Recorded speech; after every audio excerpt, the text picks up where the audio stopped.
Spoke to Prime Minister Netanyahu about recent developments in West Asia. Terrorism has no place in our world. It is crucial to prevent regional escalation and ensure the safe release of all hostages. India is committed to supporting efforts for an early restoration of peace and stability. Modi ये कह रहा है कि जी terrorism बड़ा enemy है कि उन्हें Netanyahu ਨੂੰ ਕਿਹਾ ਵੀ ਤੂੰ ਟੈਰਰਿਸਟ ਹੈ। ਤਾਂ ਇਵੇਂ ਹੀ ਹੋਏਗਾ ਕਿ ਇੱਕ ਟੈਰਰਿਸਟ ਦੂਜੇ ਨੂੰ ਟੈਰਰਿਸਟ ਨੂੰ ਵਧਾਈ ਦੇ ਰਿਹਾ। $12 ਬਿਲੀਅਨ ਇਜ਼ਰਾਈਲ ਨੂੰ ਸੈਂਕਸ਼ਨ ਕੀਤਾ ਹੈ। $3 ਬਿਲੀਅਨ ਦੇ ਆਲਰੇਡੀ ਹਥਿਆਰ ਇਹਨਾਂ ਦੇ ਹਥਿਆਰ ਜਾ ਰਹੇ ਨੇ ਔਰ ਦੂਸਰਾ ਇੰਟੈਲੀਜੈਂਸ ਸ਼ੇਅਰਿੰਗ ਹੋ ਰਹੀ ਹੈ। ਤੇ ਤੁਸੀਂ ਕਹੋ ਜੀ ਨਹੀਂ ਸਾਡੀ ਗੱਲ ਨਹੀਂ ਸੁਣਦਾ। ਇਹ ਨਹੀਂ ਹੈ ਕਿ ਜੇ ਅਮਰੀਕਾ ਆਪਣਾ ਫੁੱਟ ਡਾਊਨ ਪੁੱਟ ਕਰ ਦੇ ਤਾਂ ਉਹਨਾਂ ਦੀ ਕੀ ਜ਼ਰੂਰਤ ਹੈ।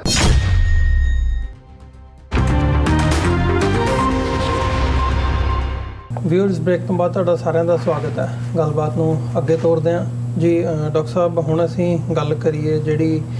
ਅੱਜ ਨਰਿੰਦਰ ਮੋਦੀ ਤੇ ਨੇਤਨਯਾਹੂ ਜਿਹੜੇ ਇਜ਼ਰਾਈਲ ਦੇ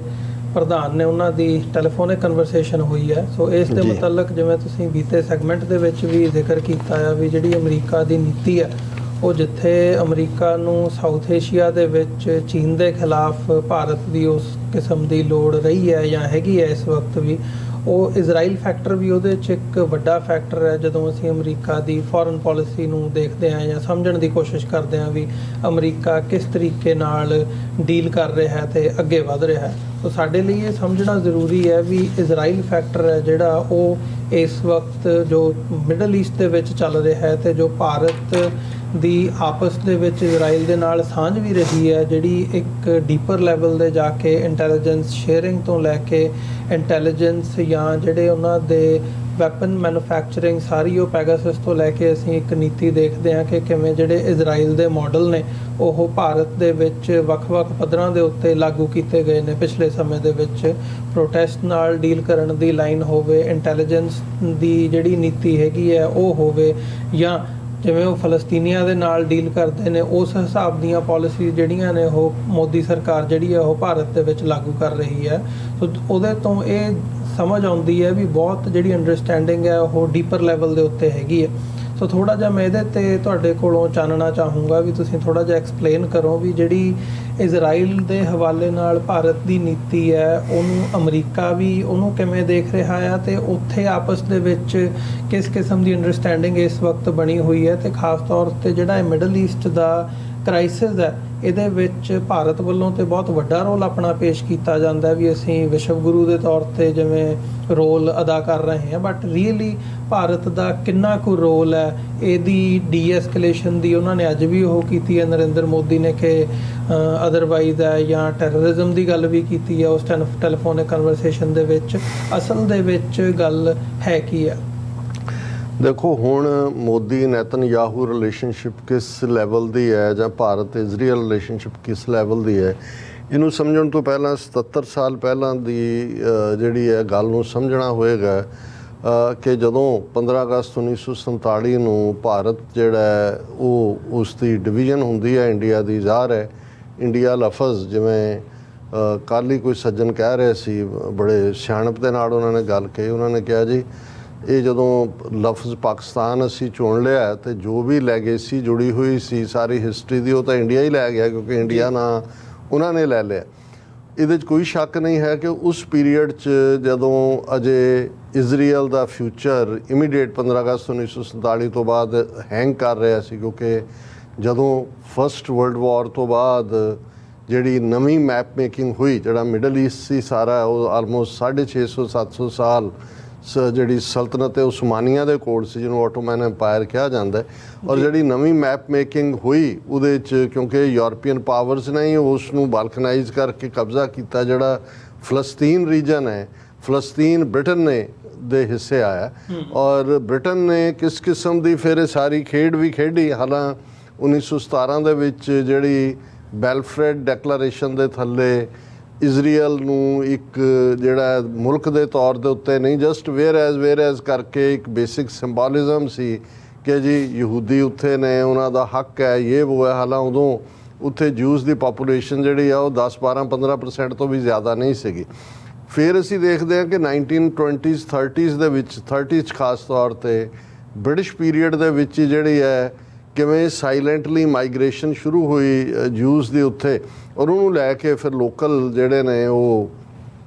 ਫਸਾਦ ਵੀ ਸ਼ੁਰੂ ਹੋਏ, ਲੋਕਲ ਅਪੋਜ਼ ਕੀਤਾ। ਸੋ Britain the position in between ਲਟਕਦੀ ਰਹੀ, ਕਦੇ ਉਧਰ ਕਦੇ ਉਧਰ। ਤੇ ਐਨ ਜਦੋਂ 15 ਅਗਸਤ 1947 ਤੋਂ ਬਾਅਦ ਅਸੀਂ ਦੇਖਦੇ ਹਾਂ ਸੈਕੰਡ ਵਰਲਡ ਵਾਰ 1945 'ਚ ਖਤਮ ਹੁੰਦਾ ਹੈ, ਬ੍ਰਿਟਨ ਨੇ ਜਿੱਥੇ ਕਿ ਉਹ ਅਰਬਾਂ ਨਾਲ ਵੀ ਰੱਖ ਰਿਹਾ ਸੀ ਕਿਉਂਕਿ ਫਲਸਤੀਨ ਤਾਂ ਉਹਨਾਂ ਦਾ ਹੀ ਮੁਲਕ ਸੀ, ਇੱਧਰ ਵੀ ਇਹਨਾਂ ਨੂੰ ਸੈਟਲ ਕਰ ਰਿਹਾ ਸੀ, ਤਾਂ ਉਹਨੇ UN ਦੇ ਹਵਾਲੇ ਕਰਤਾ। ਔਰ ਪਹਿਲਾ ਪ੍ਰੈਜ਼ੀਡੈਂਟ ਜਿੰਨੀ ਦੇਰ ਅਮਰੀਕਾ ਦਾ ਜਿਹਨੇ ਸੈਕੰਡ ਵਰਲਡ ਵਾਰ ਵੇਲੇ ਲੀਡ ਕੀਤਾ, ਪ੍ਰੈਜ਼ੀਡੈਂਟ ਰੂਜ਼ਾਵੈਲਟ, ਉਹ ਬਿਲਕੁਲ ਹੱਕ 'ਚ ਨਹੀਂ ਸੀ ਕਿਉਂਕਿ ਇਜ਼ਰਾਈਲ ਬਣਾਉਣ ਦਾ ਮਤਲਬ ਇਹ ਸੀ ਕਿ ਫਲਸਤੀਨੀਆਂ ਨੂੰ ਉੱਥੋਂ ਡਿਸਪਲੇਸ ਕਰਨਾ, ਜਾਂ ਤਾਂ ਉਸੇ ਹੀ ਇੱਕ ਸੈਟਅਪ ਦੇ ਥੱਲੇ ਜਿਹੜਾ ਕੁਛ ਨਾ ਕੁਛ ਐਸਾ ਹੁੰਦਾ ਕਿ ਕੁਛ ਟੁਗੈਦਰਨੈਸ ਰਹਿੰਦੀ ਤੇ ਉਹਨਾਂ ਨੂੰ ਜਿਹੜੇ ਬਾਹਰੋਂ ਯਹੂਦੀ ਜਾ ਰਹੇ ਸੀ ਯੂਰਪ 'ਚੋਂ ਦੂਜੇ ਸਫ਼ਰ ਕਰਕੇ ਉਹ ਵੀ ਸੈਟਲ ਹੁੰਦੇ। ਲੇਕਿਨ ਪ੍ਰੈਜ਼ੀਡੈਂਟ ਟਰੂਮੈਨ ਤੱਕ ਪਹੁੰਚਦੇ ਆ ਜਿਹੜਾ ਉਹ ਅਮਰੀਕਾ ਦੇ ਵਿੱਚ ਫਾਈਨਲੀ ਬ੍ਰਿਟਨ ਨੇ UN ਦੇ ਹਵਾਲੇ ਕਰਤਾ ਇਸ ਨੂੰ, ਔਰ ਅਮਰੀਕਾ ਨੇ ਫਲਸਤੀਨ ਦੇ ਡਿਵੀਜ਼ਨ ਦੀ ਗੱਲ ਕਿ ਜੀ ਸਾਈਡ ਬਾਈ ਸਾਈਡ ਇਜ਼ਰਾਈਲ ਔਰ ਫਲਸਤੀਨ ਦੋ ਸੂਬੇ ਹੋਣਗੇ। ਹਾਲਾਂਕਿ ਜਿਹੜੇ ਅਰਬ ਮੁਲਕ ਸੀ ਉਹਨਾਂ ਨੇ ਫੌਰਨ ਅਟੈਕ ਕੀਤਾ, ਔਰ ਵੱਖਰੀ ਕਹਾਣੀ ਹੈ। ਪਰ ਗੱਲ ਕਿਉਂਕਿ ਭਾਰਤ ਦੇ ਕੰਟੈਕਸਟ 'ਚ ਅਸੀਂ ਕਰ ਰਹੇ ਹਾਂ, ਭਾਰਤ ਨੇ ਕਦੇ ਵੀ ਇਜ਼ਰਾਈਲ ਦੀ ਹੋਂਦ ਨੂੰ ਨਹੀਂ ਮੰਨਿਆ। ਇਹ ਨਹਿਰੂ ਦੇ ਪੀਰੀਅਡ ਤੋਂ ਲੈ ਕੇ throughout Indira Gandhi period 'ਚ ਰਿਹਾ। 1991 ਦੇ ਵਿੱਚ ਜਦੋਂ ਨਰਸਿਮਹਾ ਰਾਓ ਪ੍ਰਾਈਮ ਮਿਨਿਸਟਰ ਬਣਦਾ ਹੈ, ਉਦੋਂ ਪਹਿਲੀ ਵਾਰ ਇਜ਼ਰਾਈਲ ਦੇ ਨਾਲ, ਜਿਹਨੂੰ ਚਾਰਜ ਡੀ ਅਫੇਅਰ ਕਿਹਾ ਜਾਂਦਾ ਹੈ, ਇਹ ਫੁੱਲ ਡਿਪਲੋਮੈਟਿਕ ਰਿਲੇਸ਼ਨਸ਼ਿਪ ਨਹੀਂ ਹੁੰਦੀ ਜਿਵੇਂ ਹੁਣ ਜੇ ਭਾਰਤ ਔਰ ਪਾਕਿਸਤਾਨ ਨੇ ਆਪਣੇ ਡਿਪਲੋਮੈਟਿਕ ਸਬੰਧ ਤੋੜੇ ਹੋਏ ਨੇ 5 ਅਗਸਤ 2019 ਤੋਂ ਬਾਅਦ, ਤੇ ਜਿਹੜਾ ਉਹਨੂੰ ਡੀਲ ਕਰ ਰਿਹਾ ਉਹ ਚਾਰਜ ਡੀ ਅਫੇਅਰ ਹੈ ਫੁੱਲ ਫਲੈਜ। ਜਿਵੇਂ ਭਾਵੇਂ 1930ਵਿਆਂ ਦੇ ਵਿੱਚ ਜਿਹੜੀਆਂ ਬਾਲਟਿਕ ਸਟੇਟਾਂ ਸੀ, ਲਿਥੁਆਨੀਆ, ਲਾਤਵੀਆ, ਐਸਟੋਨੀਆ, ਉਹਨੂੰ ਹੜੱਪ ਲਿਆ ਸੀ ਸੋਵੀਅਤ ਯੂਨੀਅਨ ਨੇ, ਪਰ ਅਮਰੀਕਾ ਨੇ ਆਪਣੇ DC ਦੇ ਵਿੱਚ ਇਹਨਾਂ ਲਿਥੁਆਨੀਆ, ਲਾਤਵੀਆ, ਐਸਟੋਨੀਆ ਦੀਆਂ ਜਿਹੜੇ ਨੇ ਉਹ ਚਾਰਜ ਡੀ ਅਫੇਅਰ ਰੱਖੇ ਹੋਏ ਸੀ, ਯਾਨੀ ਡਿਪਲੋਮੈਟਿਕ ਰੈਕਗਨੀਸ਼ਨ। ਸੋ 1950ਵਿਆਂ, 60ਵਿਆਂ, 70ਵਿਆਂ, 80ਵਿਆਂ ਤੱਕ ਜਿਹੜੀ ਹੈ ਫੁੱਲ ਫਲੈਜ ਸਪੋਰਟ ਭਾਰਤ ਦੀ ਫਲਸਤੀਨੀ ਸਟੇਟ ਦੇ ਲਈ। ਯਾਸਰ ਅਰਾਫਾਤ ਜੇ ਯੂਨਾਈਟਿਡ ਨੇਸ਼ਨ ਦਾ ਐਸੋਸੀਏਟ ਮੈਂਬਰ ਬਣਦਾ, ਉਹਦੇ 'ਚ ਵੀ ਭਾਰਤ ਦੀ ਪੂਰੀ ਸਪੋਰਟ ਸੀ। ਇਕੱਲਾ ਇਹ ਨਹੀਂ ਸੀ ਕਿ ਵੀ ਉਹਨੇ ਜਿਹੜਾ ਮੁਸਲਮਾਨਾਂ ਦਾ ਵੋਟ ਬੈਂਕ ਦੇਖ ਕੇ ਕੀਤਾ, ਇਹ ਭਾਰਤ ਦਾ ਜੈਨੂਅਨ ਇੱਕ ਵਰਤਾਰਾ ਸੀ ਕਿ ਵੀ ਤੁਸੀਂ ਇੱਕ ਮੁਲਕ 'ਚ ਜਿੱਥੇ ਵੱਸਦੇ ਲੋਕ ਨੇ ਉਹਨਾਂ ਨੂੰ ਉੱਥੋਂ ਕੱਢ ਕੇ ਦੂਸਰਿਆਂ ਨੂੰ ਤੁਸੀਂ ਥਾਂ ਦੇ ਰਹੇ ਹੋ। ਲੇਕਿਨ 1991 ਤੱਕ ਕਿਉਂਕਿ ਔਰ ਇਸ ਪੀਰੀਅਡ 'ਚ ਇਜ਼ਰਾਈਲ ਆਪਣੇ ਐਸਰਟ ਕਰਦਾ ਚਲਾ ਗਿਆ, ਇਹਦੇ 'ਚ ਕੋਈ ਸ਼ੱਕ ਨਹੀਂ ਹੈ ਕਿ ਇਜ਼ਰਾਈਲ ਨੇ ਪਹਿਲਾ ਹਮਲਾ ਜਿਹਦੇ 'ਚ ਜਾਰਡਨ ਔਰ ਇਰਾਕ ਔਰ 1948 'ਚ ਕੀਤਾ, ਜਦੋਂ ਕਿ ਉਹਨਾਂ ਕੋਲ ਪੂਰੀ ਫੋਰਸ ਸੀ, ਇਹਨਾਂ ਮੁਲਕਾਂ ਕੋਲ 에ਅਰ ਫੋਰਸ ਵੀ ਸੀ, ਲੇਕਿਨ ਇਜ਼ਰਾਈਲ ਨੇ ਉਸ ਹਮਲੇ ਨੂੰ ਪਛਾੜਿਆ। 1967 ਦੇ ਵਿੱਚ ਜਿਹੜੀ 6 ਡੇ ਵਾਰ ਜਿਹਨੂੰ ਕਿਹਾ ਜਾਂਦਾ ਹੈ, ਉਹਦੇ 'ਚ ਇਜ਼ਰਾਈਲ ਨੇ, ਕਿਉਂਕਿ ਇਜਿਪਟ ਇਸ ਪੀਰੀਅਡ 'ਚ 1950ਵਿਆਂ 'ਚ ਜਿਹੜਾ ਇੱਕ ਕਨਫਲਿਕਟ ਸੁਏਜ਼ ਕੈਨਾਲ ਨੂੰ ਲੈ ਕੇ ਹੋਇਆ, ਜਾਂ ਜਿਹੜਾ ਨਾਸਰ ਵੱਡੀ ਇੱਕ ਪਾਵਰ ਬਣ ਕੇ ਉੱਭਰਿਆ,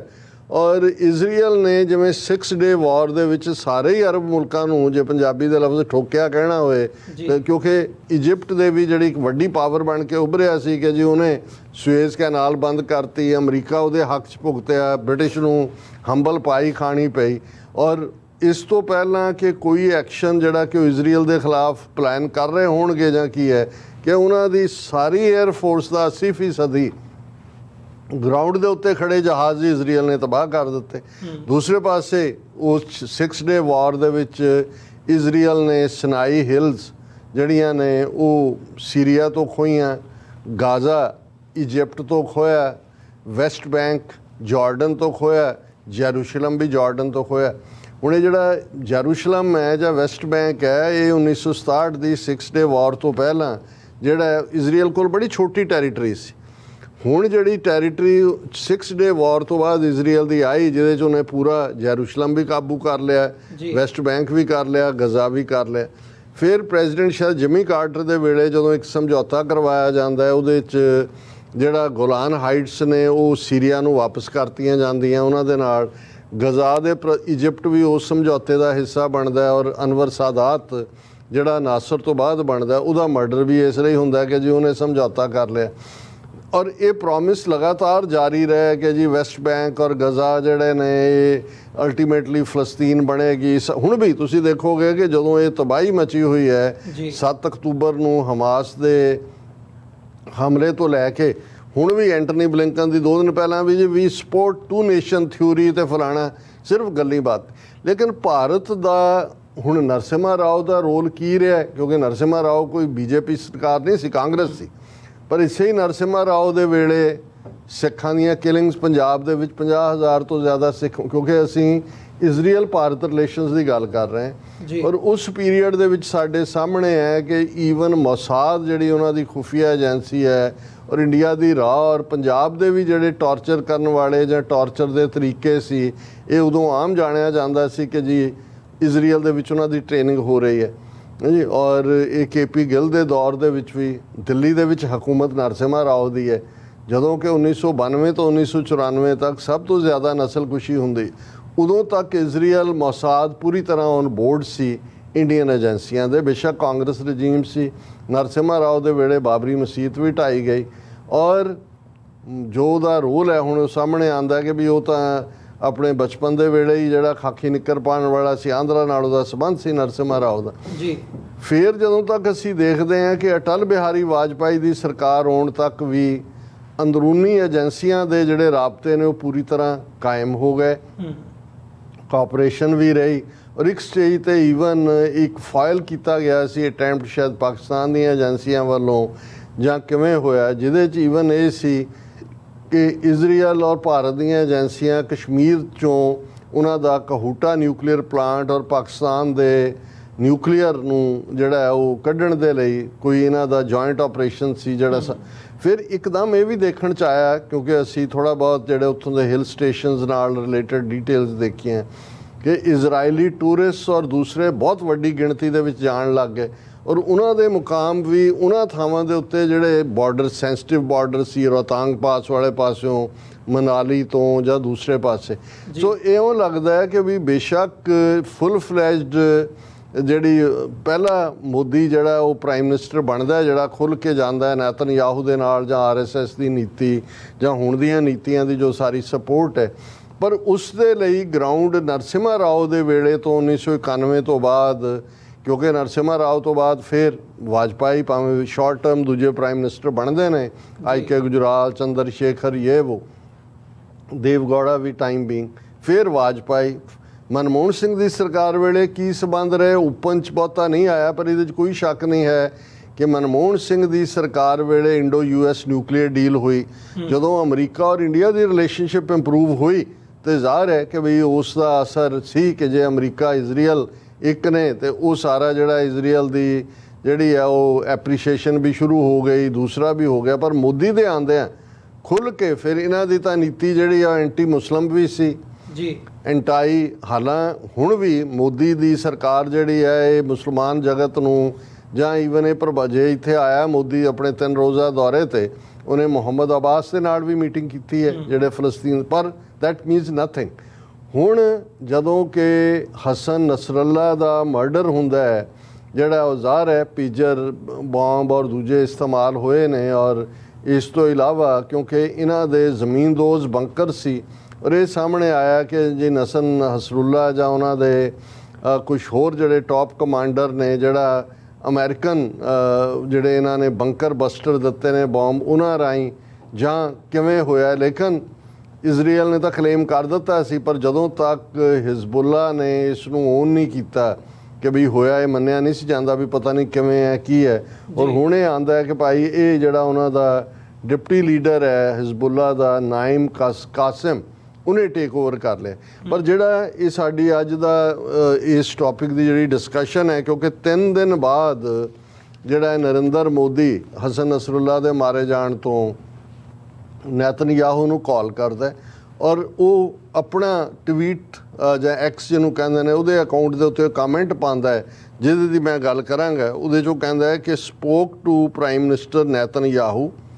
about recent developments in West Asia ਜੀ, terrorism has no place in our world. ਹੁਣ ਇਹਦੇ 'ਚ ਟੈਰਰਿਜ਼ਮ ਕਿਹਨੂੰ ਕਹਿ ਰਿਹਾ? ਹਸਨ ਨਸਰੱਲਾ ਨੂੰ ਕਹਿ ਰਿਹਾ ਕਿ ਉਹ ਇੱਕ ਟੈਰਰਿਸਟ ਸੀ ਜਿਹੜਾ ਮਾਰਿਆ ਗਿਆ, ਜਾਂ ਜਿਹੜਾ ਅੱਜ ਨੈਤਨਯਾਹੂ ਜਿਹਨੂੰ ਖੁਦ ਵਾਰ ਕ੍ਰਿਮੀਨਲ ਜਿਹੜਾ ਇੰਟਰਨੈਸ਼ਨਲ ਕ੍ਰਿਮੀਨਲ ਕੋਰਟ ਨੇ ਔਰ ਦੁਨੀਆ ਨੇ ਬਿਆਨਿਆ ਹੋਇਆ ਜਿਸ ਕਿਸਮ ਦਾ ਜੋ ਚੱਲ ਰਿਹਾ, ਲੇਕਿਨ ਜੇ ਉਹਦਾ ਤੁਸੀਂ ਪੂਰਾ ਇਹਨੇ ਫਲੋ ਦੇਖੋਗੇ ਤਾਂ ਰਾਦਰ ਇਹ ਕੰਗ੍ਰੈਚੁਲੇਟ ਕੀਤਾ ਗਿਆ ਹੋਏਗਾ ਕਿ ਜੀ ਤੁਸੀਂ ਇੱਕ ਖਤਰਨਾਕ ਜਿਹੜਾ ਉਹਦਾ ਗੱਲ ਇਹ ਨਹੀਂ ਹੈ ਨਸਰੱਲਾ ਟੈਰਰਿਸਟ ਹੈ, ਮਾਰਿਆ ਗਿਆ, ਠੀਕ ਹੋਇਆ, ਅਸੀਂ ਇਸ ਡਿਬੇਟ 'ਚ ਨਹੀਂ ਜਾਂਦੇ। ਪਰ ਇੱਕ ਦਿਨ ਦੇ ਵਿੱਚ ਇੱਕ ਪਾਸੇ ਜਿੱਥੇ ਹਜ਼ਾਰਾਂ ਬੇਗੁਨਾਹ ਗਜ਼ਾ ਦੇ ਵਿੱਚ ਮਰ ਰਹੇ ਸੀ, ਉਹੀ ਕਹਾਣੀ ਲਬਨਾਨ ਦੇ ਵਿੱਚ ਇਹਨਾਂ ਨੇ ਸ਼ੁਰੂ ਕਰ ਲਈ। ਔਰ ਹੁਣ ਇਜ਼ਰਾਈਲ ਦੀ ਫੌਜ ਜਿਹੜੀ ਆ ਉਹ ਕੰਢੇ ਤੇ ਬੈਠੀ ਹੈ ਵੀ ਕਿਸੇ ਵੇਲੇ ਵੀ ਸਾਊਦਰਨ ਲਬਨਾਨ ਦੇ ਵਿੱਚ ਦਾਖਲ ਹੋ ਸਕਦੀ ਹੈ। ਹਾਲਾਂ ਹਿਜ਼ਬੁੱਲਾ ਨੇ ਕਿਹਾ ਵੀ ਆ ਜਾਓ, ਅਸੀਂ ਤੁਹਾਡਾ ਵੈਲਕਮ, ਅਮਰੀਕਾ ਉਹਨਾਂ ਨੂੰ ਡਿਜ਼ਿਸਟ, ਕਿਉਂਕਿ ਇਹ ਜਿਹੜੀ ਗਰਾਊਂਡ ਵਾਰ ਹੈ ਉਹਦੇ 'ਚ ਜਿਹੜੀ ਤਾਂ 에ਅਰ ਪਾਵਰ ਹੈ ਉਹਦੇ 'ਚ ਤੁਸੀਂ ਬੰਕਰ ਬਸਟ ਕਰ ਦਿਓ, ਰੇਜ਼ੀ ਉਹਨੂੰ ਰੇਜ਼ ਕਰ ਦਿਓ, ਸਾਰਾ ਕੁਛ ਨੂੰ ਇਨਫਰਾਸਟ੍ਰਕਚਰ ਨੂੰ ਜੋ ਕਰ ਰਹੇ ਨੇ,